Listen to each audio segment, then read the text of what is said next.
আসসালামু আলাইকুম বন্ধুরা, আজকে আমি পোলট্রি মুরগি আলু দিয়ে সুন্দর করে রান্না করলাম। তাহলে সবাই প্রথম থেকে শেষ পর্যন্ত পুরো ভিডিওটা দেখে নিও, আর সবাই আমার পাশে থেকে সবাই আমাকে সাপোর্ট করো। বন্ধুরা, আজকে আমি রান্না করব পোলট্রি মুরগির মাংস।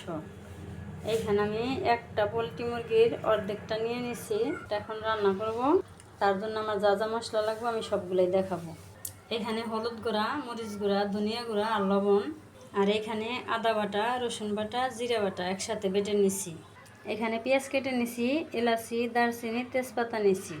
আর এইখানে নিছি কিছু আস্ত জিরা, আর এইখানে কিছু আলু কেটে নিছি। আমার নাতি নাতনিরা আলু পছন্দ করে, সেই জন্য আমি বেশি করে আলু কেটে নিছি।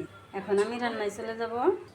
এই যে বন্ধুরা, আমার এই সব মশলাগুলো লাগবো, আমার যা যা লাগবে এখানে আমি সব কিছু নিয়ে নিছি। এখন আমি এইখান থেকে কিছু এলাচি আর দারচিনি নিয়ে নিলাম। এখন আমি শুকনো খোলায় ভেজে নেব। এখন আমি জিরাগুলো দিয়ে দেবো। এখন আমি একটু জিরাটাও ভেজে নেব। ভাজা হয়ে গেলে এখন আমি নামিয়ে নেব। এখন আমি তেল দিয়ে দেবো।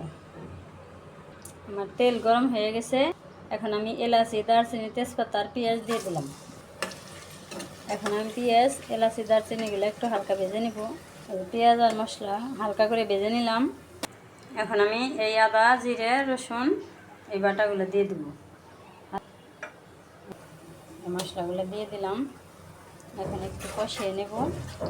এখন একটু পানি দিয়ে দিব। আদা, রসুন, জিরে বাটার সাথে একটু কষিয়ে নিলাম। এখন আমি এই মশলাগুলো সব দিয়ে দিব। এখন এই মশলা সব দিয়ে দিলাম। এখন আমি এই মশলার সাথে আবার সুন্দর করে কষিয়ে নেব। এই যেমন মশলাটা কষাইতে কষাইতে তেল ভাব এসে গেছে। এখন আমি এই মাংসগুলো দিয়ে দেবো। মাংস দিয়ে দিলাম। এখন আমি আবার সুন্দর করে মাংসগুলো কষিয়ে নেব। এখন আমি ঢাকনা দিয়ে ঢেকে দিলাম। ঢাকনাটা খুলে নিলাম। এখন আমি নাড়া দিয়ে দেখব। এখন আবার একটু নাড়া দিয়ে দিই। এই যে মাংসটা আমি ভালো করে কষিয়ে নিলাম। এখন আমি আলুগুলো সব দিয়ে দিলাম। আলু দিয়ে দিলাম। এখন আলু দিয়ে আবার কিছুক্ষণ কষিয়ে নেব। বন্ধুরা, আজ আমি সুন্দর করে কষিয়ে নিলাম। এখন আমি পানি দিয়ে দিব।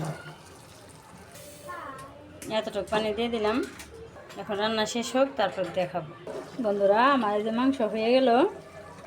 এখন আমি এলাচি, দারচিনি আর জিরে বাইজে রাখছি।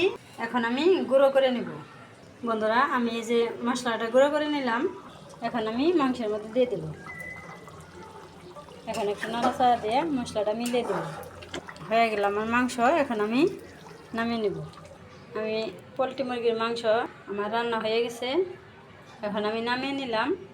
আজকে আমি মাংস বাটিতে বাড়বো না, এই কড়াইতে রেখে দেব। তাহলে আজকে আমার পোলট্রি মুরগির ভিডিও কেমন হলে অবশ্যই কমেন্ট করবে। তাহলে আজকের ভিডিও এখানেই শেষ করলাম। সবাই ভালো থাকবে, সুস্থ থাকবে, সাবধানে থাকবে। আল্লাহ হাফেজ।